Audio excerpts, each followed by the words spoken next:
Hi, I'm Nat Tucker, and I have worked with thousands of women.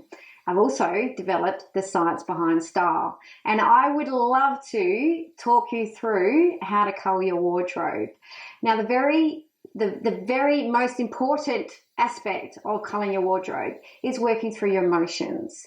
Everything is in your wardrobe. Every emotion you've ever felt about everything you've ever purchased, everything you've ever been given, every outfit you never actually wore because you took it off and got changed 20 times, it's all in that wardrobe. The guilt of overspending, the guilt of not wearing, the overwhelm of how many clothes you have in your wardrobe, it's all in there. It's all in that space.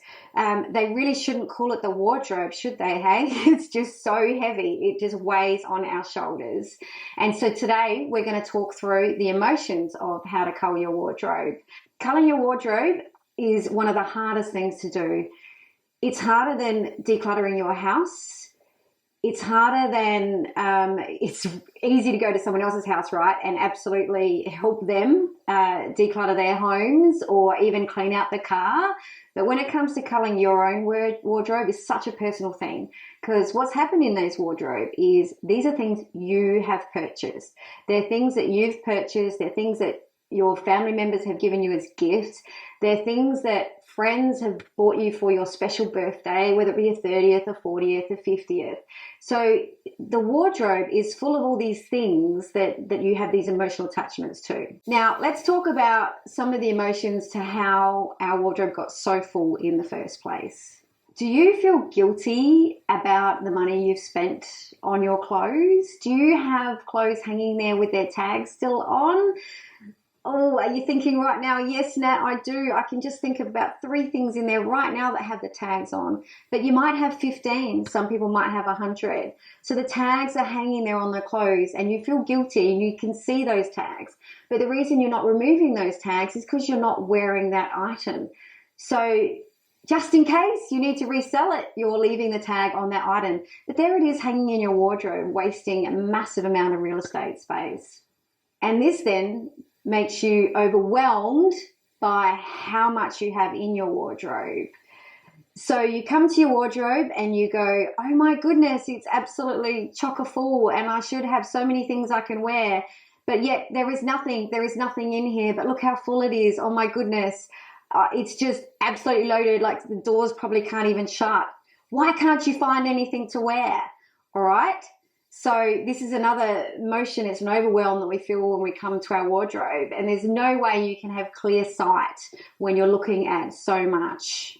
The reason we have so much in our wardrobe is because we are bored. So we spend our time, we go, right, there's nothing in my wardrobe. There's nothing I like. There's nothing I have that fits me or suits me or looks good anymore. So we go through the shops and we look through the windows. When we look into the window, we see a mannequin and it's wearing this amazing outfit. So we go, oh, awesome. I'm going to go get that amazing outfit because then I'm going to look amazing.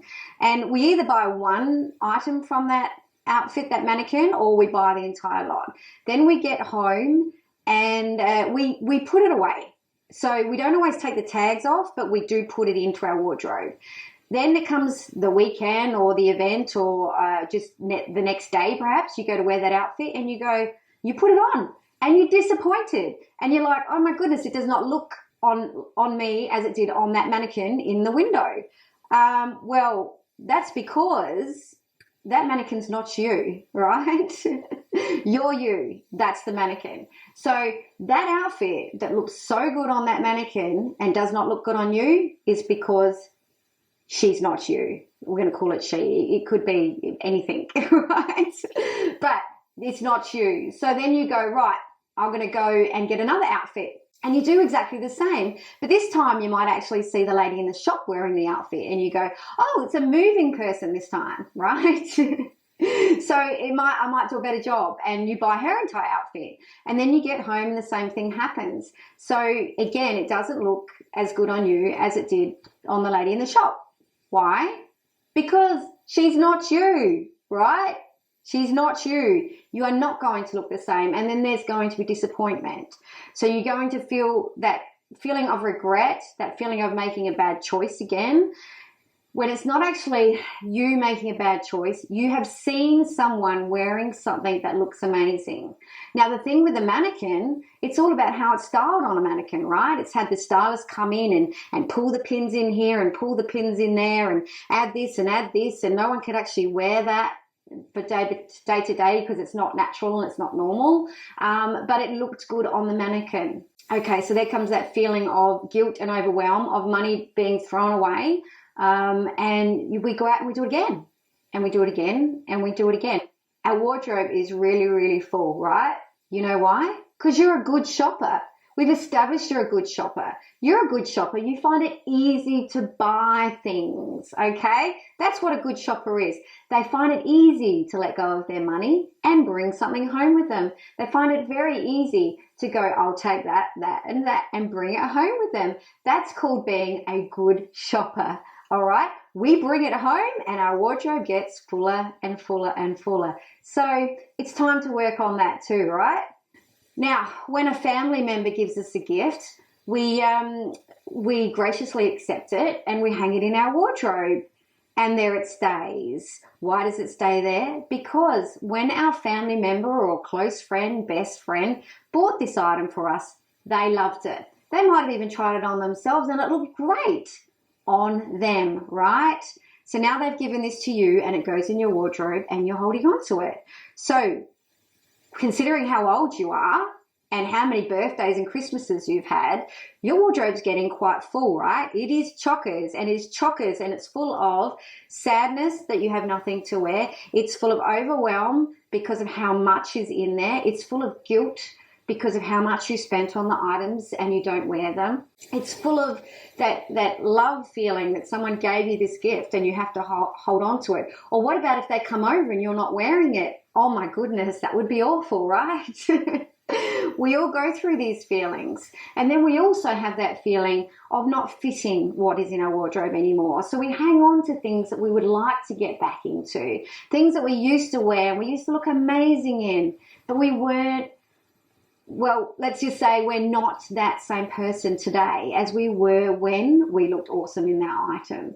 But we're hanging on to it just in case we ever look like that same person again. But we don't. We evolve and we move through our life and we become completely different people. So the wardrobe is just getting full and full and full. And it's not just full of clothes anymore. It's full of all these emotions, all these bad emotions, these sad emotions, the guilt, hurt to ourselves, feeling like we've given up and we haven't gone to the gym every day for 5 years. We've eaten too much, we're drinking too much, so our clothes aren't evolving with us and we're hanging on to them. So they're the old us and we're hanging on to them, and our wardrobe's getting fuller and fuller and fuller. So I've heard people say that there's no such thing as a staple item for the wardrobe. So that we shouldn't have a core wardrobe or staples because everyone's really unique and individual. And we are, absolutely we are. But staples in a wardrobe are the gaps that make everything else work together. So they fill the gaps, which make this skirt work with that jacket, make this shoe work with that skirt. Those little staples are really important, and it's establishing whether we jumped right into buying the clothes before we built our foundation. So those staples are our foundation. They're our gap fillers. They're the glue that holds everything together, right? It's just like learning how to do maths. If you haven't learned how to get through and solve that puzzle, you're not going to get the right outcome, okay? So that's what it's all about with your wardrobe. We need to establish those staples and the foundations, but we need to first pull apart what we already have there so that we can rebuild our wardrobe and we can actually create the perfect solution, okay? At the end of that puzzle, the perfect solution. And when I talk about everyone needs staples, everybody has different kinds of staples too, right? Depending on our hair color, depending on prints that suit us.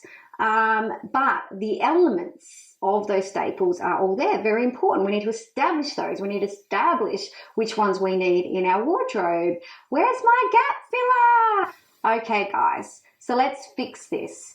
It's time to let go of those bad feelings. All right, we're going to remove those bad feelings. And the way to do this is to cull our wardrobe. Okay, we'll see you in the next video. Bye.